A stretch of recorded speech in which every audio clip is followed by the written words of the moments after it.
Shalom, puji Tuhan Bapak Ibu Saudara sekalian. Jikalau pada pagi hari ini kita boleh kembali bangun dengan tubuh yang sehat, semua ini ada kasih dan kemurahan Tuhan. Mari sebelum kita memulai semua aktivitas kita mohon berkat kebenaran firman Tuhan untuk menyertai dan menolong kita. Mari kita awali acara Manarema pada pagi hari ini di dalam doa. Kami bersyukur padamu ya Tuhan atas kasih setiamu, atas pertolonganmu, atas penyertaanmu. Pagi hari ini kami boleh kembali bangun dengan tubuh yang sehat. Untuk itu kami mohon bekal kebenaran firman-Mu Tuhan untuk menyertai sepanjang aktivitas kami dari pagi hingga sampai malam nanti. Mari Tuhan berfirmanlah pada kami pada pagi hari ini. Kami siap untuk mendengar dan melakukannya. Terima kasih Bapa di surga. Di dalam nama Tuhan Yesus kami sudah berdoa dan mengucap syukur. Haleluya. Amin. Puji Tuhan Bapak Ibu Saudara sekalian. Jikalau pada pagi hari ini sebelum kita memulai semua aktivitas kita boleh dikuatkan dan kita boleh mohon penyertaan Tuhan lewat kebenaran firman-Nya untuk menyertai dan menolong kita dari pagi hingga sampai malam nanti. Judul firman Tuhan pada pagi hari ini yaitu roh yang lemah lembut. Mari kita baca di dalam 1 Petrus pasal yang ketiga ayat yang keempat. Tetapi perhiasanmu ialah manusia batiniah yang tersembunyi dengan perhiasan yang tidak binasa, yang berasal dari roh yang lemah lembut dan tentram, yang sangat berharga di mata Allah. Ya, perhiasan kita yaitu perhiasan yang tidak binasa, perhiasan yang kekal, yaitu roh yang lemah lembut dan tentram, yang sangat berharga di mata Tuhan. Di sini kita bisa melihat Bapak Ibu Saudara sekalian bahwa apa yang dituliskan oleh Petrus, ya, Allah menginginkan kita memiliki roh yang penuh damai dan lemah lembut, roh yang tidak khawatir dan tidak gelisah di dalam kehidupan kita, yang artinya Allah tidak ingin kita selalu dikendalikan oleh emosi kehidupan kita sebagai manusia. Kita harus dapat menahan diri. Kita tidak hidup dengan emosi kita. Selalu marah, menghadapi masalah, tidak dapat mengendalikan emosi kita. Di sini Allah tidak menginginkan itu. Oleh karena itu di sini dikatakan, ya, perhiasan kita adalah perhiasan yang tersembunyi di dalam batiniah kita, yaitu roh Allah yang lemah lembut, tentram, dan sangat berharga di mata Allah. Itulah yang perlu kita mengerti Bapak Ibu Saudara sekalian, bahwa di dalam kehidupan kita ada sesuatu kekuatan yang luar biasa, yaitu roh Allah.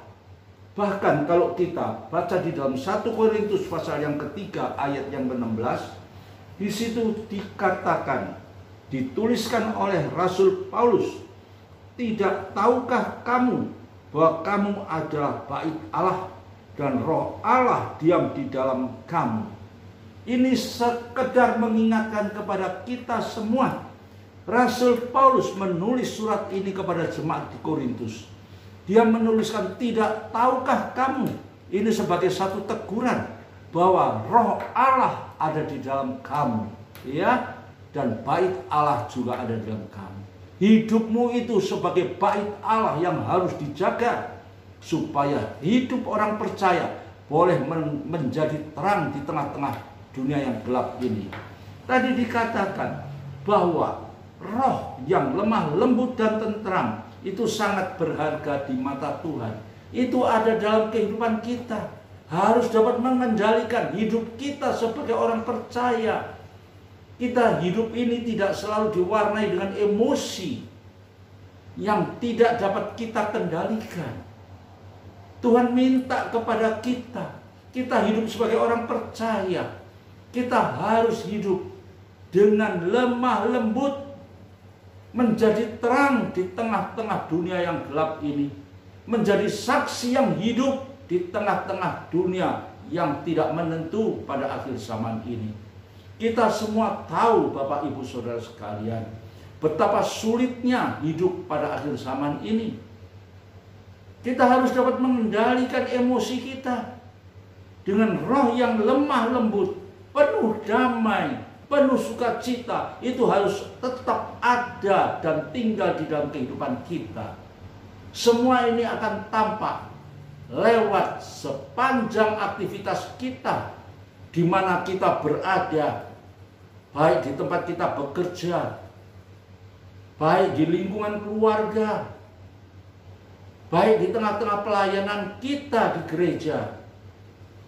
Kita harus jadi berkat, karena Tuhan sudah memberikan roh yang lemah lembut, tentram untuk mengendalikan emosi kita, dan sangat berharga di mata Tuhan. Kalau hidup ini berkenan di hati Tuhan, Bapak Ibu Saudara sekalian, hidup ini akan menjadi indah. Apapun yang terjadi di dalam kehidupan kita pada saat ini, kita tidak akan mengalami sesuatu beban yang berat. Karena roh Allah sebagai kekuatan yang mutlak dan sempurna, yang selalu menopang hidup kita, yang selalu ada di dalam kehidupan kita.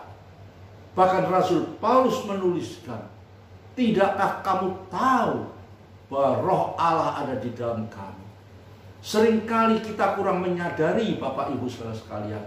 Seringkali hidup ini dikendalikan oleh emosi kita sebagai manusia, yang kadang-kadang memberikan satu cermin warna ketidaklayaan hidup kita ini disebut sebagai anak-anak Tuhan. Pagi hari ini, Bapak Ibu Saudara sekalian, firman Tuhan mengingatkan kepada kita bahwa hidup kita ini harus menjadi contoh di tengah-tengah dunia yang gelap.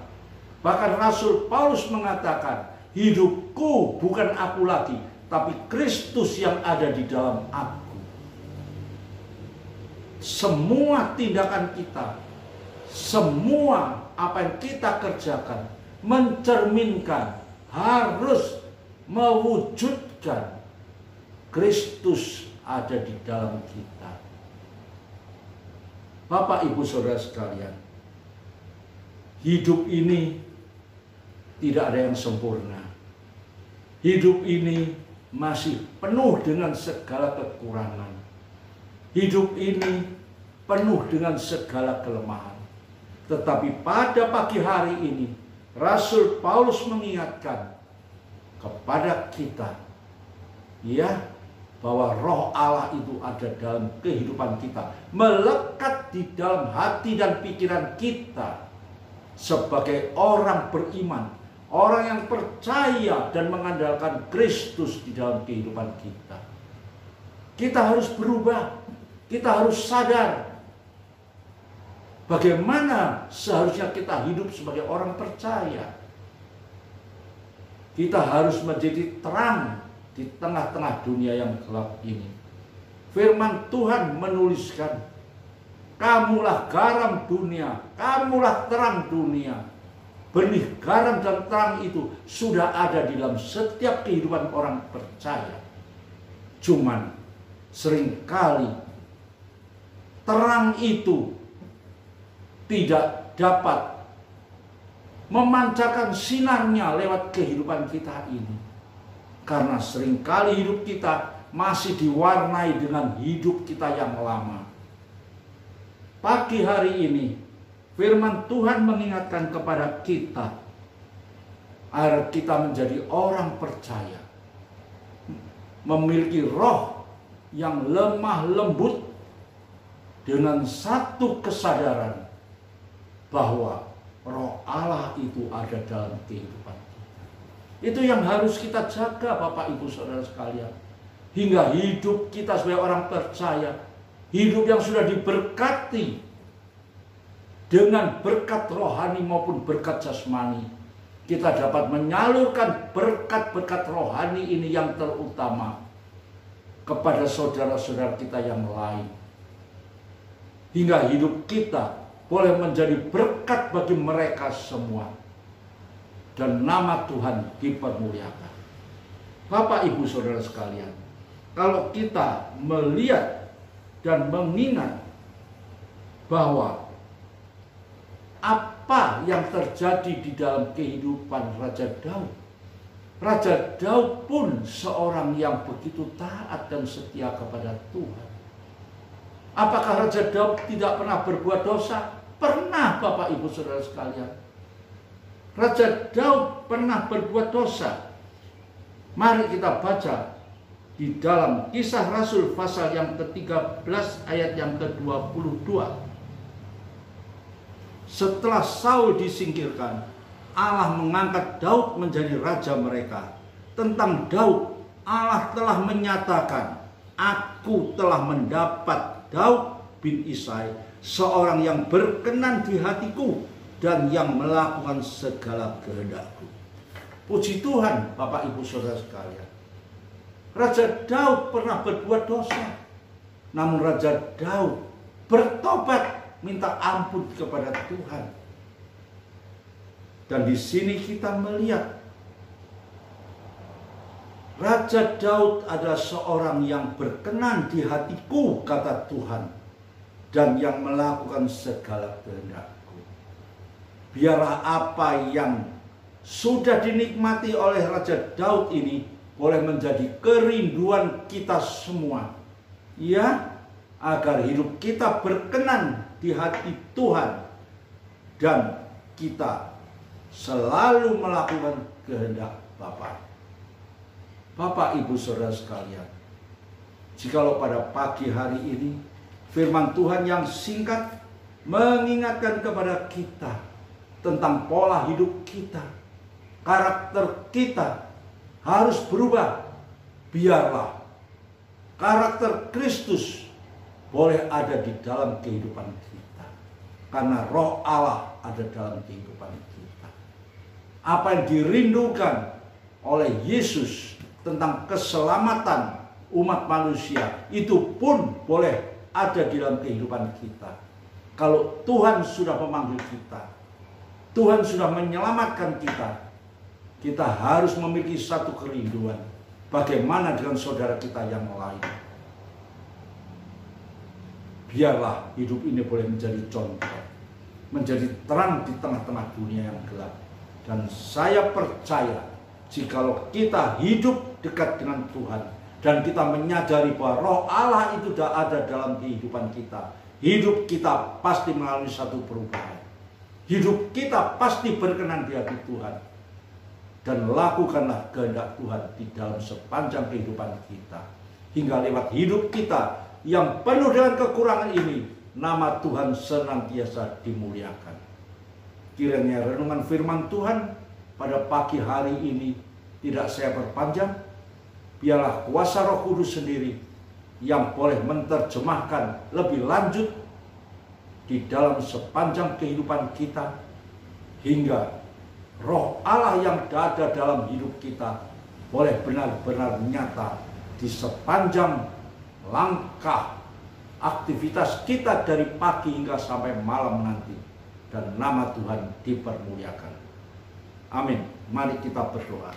Terima kasih Bapa di surga. Terima kasih buat firman-Mu yang indah pada pagi hari ini, yang sudah mengingatkan kepada kita semua agar kita hidup ini seturut dengan kehendak-Mu. Kita mau melakukan kehendak-Mu. Kita boleh menjadi terang di tengah-tengah dunia yang gelap ini. Mari Tuhan, jamah setiap hati dan pikiran kami, agar sepanjang firman-Mu yang pada pagi hari ini mengingatkan kepada kita bahwa bagaimana kita harus hidup sebagai orang percaya, dan Roh Allah itu ada di dalam sepanjang kehidupan kita. Meteraikan firman ini Tuhan, hingga apa yang sudah Tuhan berikan pada pagi hari ini boleh benar-benar menjadi bekal sepanjang aktivitas kita dari pagi hingga sampai malam nanti. Terima kasih Bapa di surga. Di dalam nama Tuhan Yesus kami sudah berdoa dan mengucap syukur. Haleluya. Amin.